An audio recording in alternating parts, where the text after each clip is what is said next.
Contoh di Quran Firaun. Ibu kenal Firaun? Ayo bilang kenal. Langsung saya berhenti pengajian nih. Ada ibu yang angguk, mohon Pak. Aduh. Firaun itu bukan nama asli, gelar. Farao, gelar pemimpin tertinggi di Mesir pada waktu itu. Raja. Maksudnya apa? Kalau diberi kedudukan tinggi, hati-hati akan ada potensi-potensi penyimpangan. Harus paham orang sekitaran, mitigasikan siapa orang terdekat, siapa yang membisikkan, kalimat apa yang diberikan. Korun bukan nama asli. Ya. Koroh asalnya, yang punya harta banyak seperti sebenua. Hati-hati kalau punya harta banyak, semakin naik harta, semakin ada potensi penyimpangan. Potensi dengan harta yang menyimpang disebut bago, potensi kedudukan yang menyimpang disebut togo. Idhab ila fir'auna innahu togo, inna qaruna kana min qaumi Musa fabago. Kalau belum kaya, gayanya biasa, nyapa, jalan, masih bisa assalamualaikum. Sudah jadi crazy rich, richnya hilang, crazy-nya muncul. Udah pamer, flexing, macam-macam. Potensi penyimpangan bisa terjadi. Balik lagi, terapkan rumus ini kepada hadis tadi. Ada seorang sahabat jatuh cinta. Ada seorang perempuan. Nah, jatuh cinta ini akan terjadi dimanapun. Termasuk jamaah-jamaah ini nih. Hati-hati bu tuh. Ya, jatuh cinta. Nah, perempuan yang ditaksir ini namanya Ummul Qais. Kata Ummul Qais, nah ini panduan bu, bagus. Kalau kamu mencintaiku, ikut hijrah, ikut Nabi. Ah, mahal itu bu. Ini standar. Kalau ibu bapak cari menantu, standar yang pertama, ini jarang dibahas di hadis ini. Cari yang pertama itu ukurannya, standar imannya yang dekat dengan Allah dan Rasulnya. Fadhfar bidzatid dini taribat yadah. Kalau pilihan pertama ini lekat pada imannya, akhlaknya, kemuliaannya, pasti rumah tangganya bahagia dan beruntung. Kenapa? Karena asbabnya umumnya orang cari dua hal. Maaf, kalau bukan materi, harta, kedudukan latar belakang, atau tambahan dari fisikal, itu wajar. Pilih gantengnya, gitu kan? Tegapnya, cakepnya, dompetnya, nah itu biasa. Yang perempuan cantiknya, anggunnya. Cuma kalau berumah tangga ukurannya semua material, fisikal, nggak akan langgeng. Cantik memudar, begitu cantiknya pudar, nah, pindah ke yang lain. Materi bisa berkurang, begitu berkurang, cari yang lain. Alih-alih sayang pada suami, perhatian pada suami orang. Alih-alih cinta pada istri, mulai beralih pada cinta pada istri orang lain. Maka apa yang menjaga itu? Agama. Nah ini Ummul Qais ini ngasih syarat, saya mau hijrah, kalau cinta ikut hijrah. Boleh bapak terapkan. Anak bapak perempuan yang naksir 3 orang datang ke rumah, tanya, nama siapa adik? Ya, saya Torik pak. Coba baca surat At-Torik. Baca. Alhamdulillah, bagus, masuk list 1, ya kan? Adik siapa? Mulai gemeteran, gitu kan? Saya Ibrahim pak, baca Ibrahim, surat Ibrahim, surat 14, lancar, gitu kan? Yang ketiga, coba baca, gitu kan? Waduh, gak lebih repot lagi karena panjang. Abdi Yusuf pak, cuman panggilan sehari-hari, kulhu. Apa-apa, sekarang mulai marak tuh, mau nikah hafal Ar-Rahman dulu, gitu kan? Walaupun namanya Asep, hafalannya Ar-Rahman. Gak apa-apa itu buat ngejaga. Cek, lihat sholatnya, lihat agamanya. Apalagi musim-musim seperti sekarang, ya, yang kadang-kadang untuk nikah masuk Islam hanya sekedar masuk buat nikah. Cek kepastiannya. Nah ini yang pertama, ini jarang dibahas nih kajian 1 ini. Maka lelaki ini memutuskan karena saking cintanya ikut hijrah.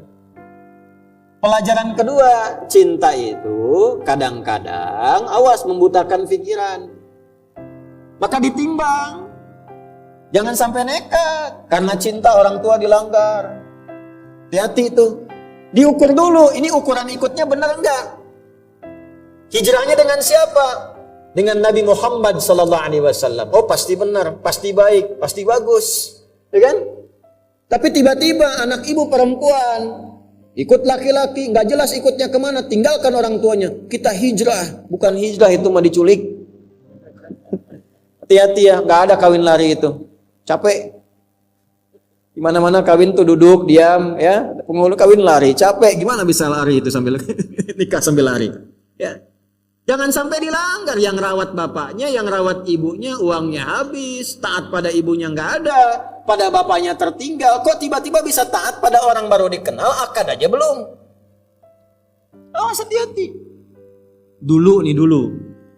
Kalau mau nikah itu, laki-laki datang.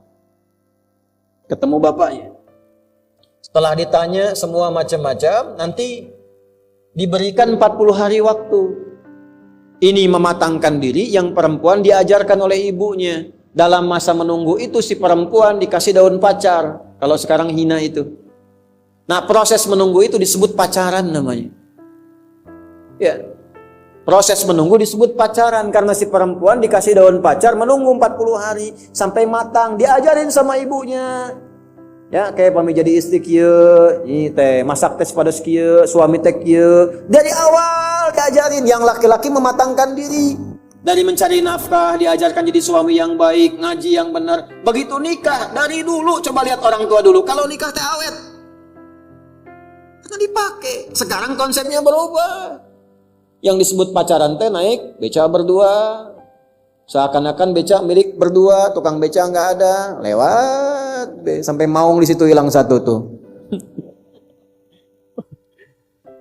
Ustadz, kenapa belum kajian di Istiqomah? Saya tuh bingung, pas lewat saya bilang maungnya kan tadinya 4 tuh, ya tinggal 3. Lewat lagi tinggal 2, dia kemana itu maung T2 di situ tuh? Alhamdulillah sekarang jadi 4 lagi tuh, udah balik. Nah itu. Nah sekarang kita kembali. Jadi setelah memutuskan ikut hijrah, berangkatlah ke Yathrib, kelak jadi Al-Madinah Al-Munawwarah, ya. Ini merasa ada yang nggak lengkap, saya takut hijrah saya ini hukumnya salah. Karena motivasinya untuk mengejar Ummul Qais. Apa ini pesan moralnya? Salah satunya sebelum masuk ke hadisnya. Pesan moralnya boleh jadi juga ada yang ingin hijrah. Hijrah itu kan nggak harus pindah tempat. Hijrah itu asalnya berpindah keadaan dari yang kurang baik jadi baik. Dari yang belum dekat dengan Allah jadi dekat dengan Allah. Tidak harus pindah tempat. Kecuali kalau di tempat itu tidak bisa mendekatkan diri kepada Allah. Di tempatnya mau sholat susah, hijrah. Tapi kalau di tempat itu yang ke masjid banyak, yang ngaji banyak, cuman Anda yang belum ke masjid. Anda ingin hijrah, nggak usah pindah tempat, pindah kebiasaan. Ini rumah Masjid Al-Ikhlas, tetangga masjid. Jarak cuma 2 meter, speakernya ke arah rumah begini. Belum sempat ke masjid juga, tiba-tiba terfikir, kenapa saya belum mau ke masjid? Tiba-tiba berubah, itulah hijrah. Jelas? Tidak harus pindah tempat, bisa di pekerjaan. Ya, di pekerjaan Anda sulit untuk bisa menunaikan sholat. Mohon maaf, mau sholat susah, apalagi mau ngaji. Ya, sedangkan rezeki Allah sudah atur, pasti diberi. Catat tuh konsep itu. Tolong tanamkan pada jiwa kita. Kita itu rukun iman ada 6. 1 sampai 5 sering lulus, yang ke-6 sering gagal. 6 tuh kodo dan kodar. Di antara kodo dan kodar tuh rizki. Rizki kita itu diatur, pasti diberikan kalau mau bergerak. Jadi prinsipnya kerja dimanapun rizki pasti datang. Ya, jadi kenapa harus memilih tempat pekerjaan yang menjauhkan seseorang dari Allah? Sok pilih mana? Gaji 100 juta tapi nggak bisa sholat. Atau gaji 1 juta bisa sholat. Tidak ada pilihan ketiga, 2 ini aja. Oh, pilih mana? Tak mudah kan? Ya, karena wajahnya udah kelihatan 100 juta sholat gitu. Sekarang ada orang milih jaga toko, gaji nggak seberapa, tapi nggak sholat. Jumatan nggak sempat, 5 waktu dibatasi. Dan dia yakin yang ngasih rezeki Allah, tapi ninggalkan Allah. Ini nggak bisa jadi calon menantu, Bu. Allah aja dia tinggalin, apalagi anak ibu. Bikin status tuh. Jadi kalau ada anak menantu datang ke rumah calon, ditanya nggak sholat, tanya balik. Kamu Allah aja kamu tinggalin, apalagi anak saya. Gitu. Ya? Nah ini, orang ini merasa bersalah. Saya takutnya hijrahnya nggak tulus mengikuti Nabi, tapi karena ngejar Ummul Qais. Dikonsultasikanlah kepada Nabi. Itu sahabat tuh saking dalamnya pengetahuan tentang keimanan sampai konsultasi. Maka datanglah beliau kepada Nabi sallallahu alaihi wasallam menanyakan, "Ya Nabi, status hijrah saya bagaimana? Saya hijrah saking cintanya dengan Ummul Qais, saya ikuti hijrah ini. Apakah hijrah saya sah?" Nah, kurang lebih begitu. Sama dengan motif yang kesini. Judulnya ngaji, padahal ngincer ibunya si Siti itu. Ya, padahal ngincer si Fulana. Atau ngincer sarapan gitu kan. Atau ngincer peluang yang lain. Nah itu masih kehitung ngaji atau setengah pahala atau pindah tuh. Mesti ada kepastian. Ya kan peluang itu bisa dibaca dimanapun. Apakah semua yang ngaji itu nanti semuanya sama ngaji? Kan kadang-kadang ada yang jualan. Nah hukum orang jualan di tempat orang ngaji statusnya gimana? Dapat ngajinya enggak pahalanya? Kalau dengar ngaji itu sambil jualan dapat enggak tuh pahala ngajinya? Atau cuma dihitung jualannya saja. Inilah hadis yang mengatur tentang hukum demikian. Hukum haji, ada yang jualan. Yang jualan depan Masjid Nabawi bagaimana? Ini saya mumpung ingat ya Pak Kasdam, izin ya. Nanti bulan depan kalau kajian, yang persit itu, UMKM-nya, itu tolong di depan tuh, dibikin stand. Ya, jamaah nanti beli itu hidupkan. Supaya hidup. Ya, yang persit-persit kan ada UMKM tuh. Yang bikin kue, bikin makanan itu sampingkan di sarapan bareng di situ. Ya, hidup. Jadi suasananya betul-betul manunggal sama, nyatu. Itu yang diajarkan Nabi dulu begitu. Ya, makanya Abu Darda bikin warung itu depan Masjid Nabawi. Tapi waktunya sholat. Setelah itu baru jualan. Kan indah ya, jualan nasi uduk. Nah, ngaji dulu, begitu selesai baru jualan.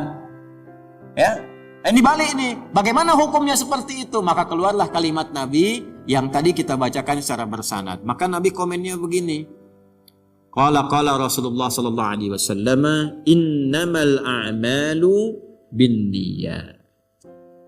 Ya, saya bahas sedikit-sedikit. Innama adatul hasri li hasril hukmi 'alal madhkuri. Innama huruf pembatas untuk membatasi hukum pada yang disebutkan saja. Jadi ini rumus ya, ini mahal nih kuncinya, ngajinya agak mahal. Kalau baca Quran, baca hadis ada innama di awalnya. Maka hukumnya terbatas pada yang disebutkan saja. Nggak boleh keluar dari yang disebutkan. Contoh gini, zakat itu dikeluarkan pada berapa golongan? 8. Ada di mana? Surah ke-9. Ayat berapa? Ayat ke-60. Itu dibuka dengan innamas shadaqatu. Cara menerjemahkannya, zakat itu hanya boleh dikeluarkan pada golongan berikut. Lil fuqara 1, wal masakin 2, wal amilina 'alaiha 3, wal muallafati qulubuhum 4, wa fir riqab 5, wal gharimin 6, wa fi sabilillah 7, wa ibnis sabil 8. Ke-8 ini, di luar 8 enggak boleh. Yatim disebut enggak tadi? Tidak, karena tidak disebut boleh enggak terima zakat? Belum tentu. Kalau yatimnya fakir boleh. Yatimnya miskin boleh. Bill Gates punya anak yatim, terima zakat enggak? Enggak, bapaknya orang kaya. Ya kan? Tapi kalau punya sifat yang tadi, boleh diberikan. Tapi infak boleh terima. Infak itu tidak harus uang. Teman Anda kaya, orang paling kaya sekota Bandung, muslim, meninggal bapaknya, yatim anaknya, sahabat Anda, tidak dikasih zakat, tapi infak boleh. Tahu anak itu senang mainan, ada robot-robotan, belikan itu sebagai infak penyambung persahabatan dengan bapaknya. Ada di mana ayatnya? Quran surah 2, ayat berapa? 215. Bagaimana bunyinya? Yas'alunaka madza yunfiqun. Mereka konsultasi pada Muhammad, kalau mau infak bagaimana? Qul ma anfaqtum min khair. Katakan kalau mau infak cari yang terbaik. Untuk 5 golongan, 1 lil walidain orang tua, 2 wal aqrabin kerabat, 3 wal yatama, masuk di sini anak yatim, 4 wal masakin orang miskin, 5 wabnis sabil dalam perjalanan sulit. Paham sampai sini? Ini innama, nggak boleh keluar dari 8 tadi. Hadis yang disampaikan oleh Nabi diikat dengan innama, artinya hukumnya terbatas. Innamal a'malu, semua perilaku, perbuatan itu, baik Anda hijrah, atau Anda makan, Anda minum, Anda kerja, Anda nulis, apapun pekerjaan Anda, mau di militer, di birokrasi, mau ngajar, termasuk ustadz yang ceramah, kiai yang berfatwa, habib yang mengajar, semua perbuatan itu dihukumi benar tidaknya, berpahala tidaknya, jadi ibadah atau rutinitas bin niat, bergantung pada niat.